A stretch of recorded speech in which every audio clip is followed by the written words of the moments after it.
Hello, good evening. It's Darren Amos again, asking this time, what has happened to your state pension? Now, many people are asking questions about state pension. It's changed quite a lot recently. So here's a quick update on how it works. First of all, many changes over the years. We've had basic state pension. We've had graduated pension if you're older than a certain age, like me. We've had state earnings related pension scheme, also known as SERPs. We've also had state second pension, S2P. But all that changed in April 2016. We moved to the single tier pension. What that means is everybody will have the same going forwards. It requires a minimum of 35 years national insurance contributions throughout your working life. Now, if you think you leave university at say 21 and work until 67, that's 46 years. So you only need 35 out of 46 years to get the maximum level of pension. Minimum 10 years to qualify, so you've only got 9 years and 9 months, you'll get 0. If you've got 10 years, you'll get 10 years worth of pension, so about a third of the pension. The maximum you can earn is £175.20 a week as of April 2020, which roughly equates to £5.01 for every year of contribution. So if you've got 35 years, that's £175.20. If you've got 10 years, about £50. So that's how it works. But obviously we've had all these other things in the background before. So what happens about those? Well, most of us will have a bit of both. So this is how it's going to work.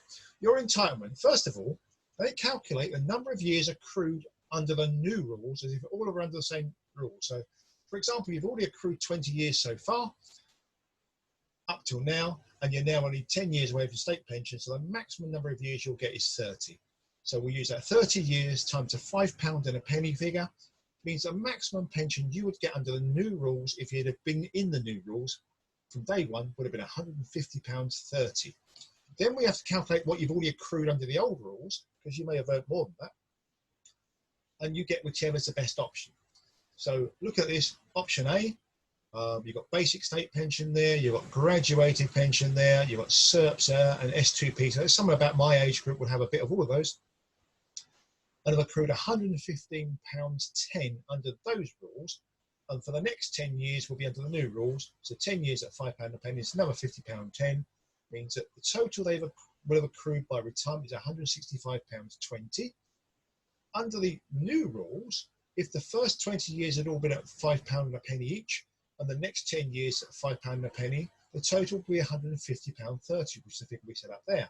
So you can see in this case, under the old rules, this person would have accrued £15 virtually a week more.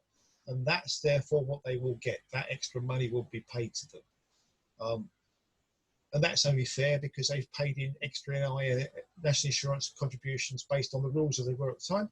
So they will get something back. Sometimes it works the other way around. It works out that works out slightly, A would work out slightly less than B, in which case they would get B. So whichever's the best for you is what you actually get. So in most cases, it's fair. For anybody who started to work after April 2016, of course, the new system applies from day one. So they will only get the new £5.01 as it is now per year. But will this still be the same when they get to retirement? Because obviously they're a long way away from it.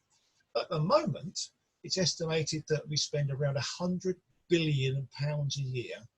That's 100 with all those noughts after it, of our state pensions being paid out.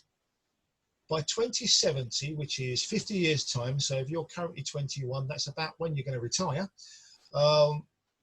you'd have paid in all those years, and we'd expect those school leavers will then be claiming pensions, and the people that are still alive claiming, of course, at that point, will be more like 1,328 billion. That's 1,328, again with all those noughts after it, which is it's about 13 times what we currently pay.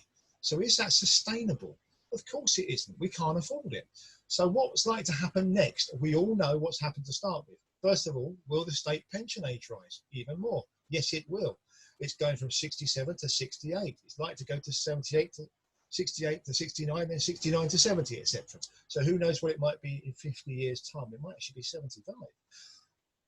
Will the triple lock be removed? That's already been discussed. The triple lock is the guaranteed inflation proofing built into the state pension at the moment, which means that if the other two factors don't work, then the minimum it will increase by is 2.5%. It has increased by that figure for the last couple of years because that's actually higher than inflation. And so state pension has actually increased quicker than most people's earnings have risen. And that's obviously a mistake. They will rectify that, I'm sure, at some point. We might remove that particular aspect and just base it on retail price index or consumer price index, whatever it might be, so it only increases in line with inflation.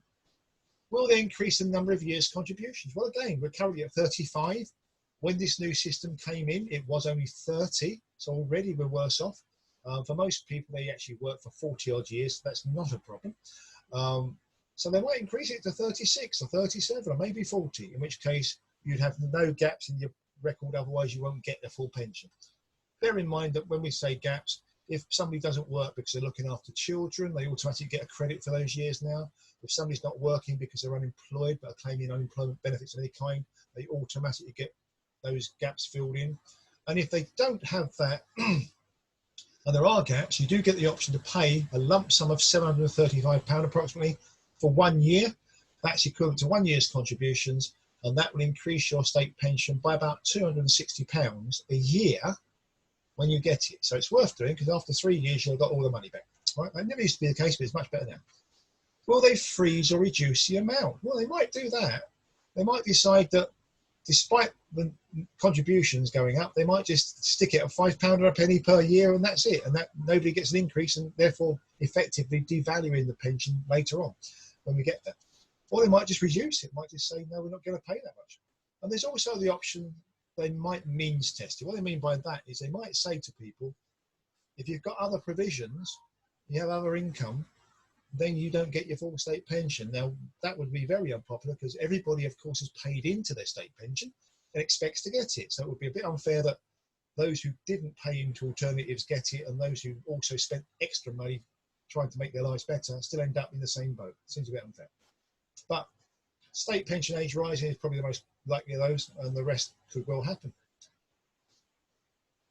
You can check out your own forecast. It's worth having a look at this web address.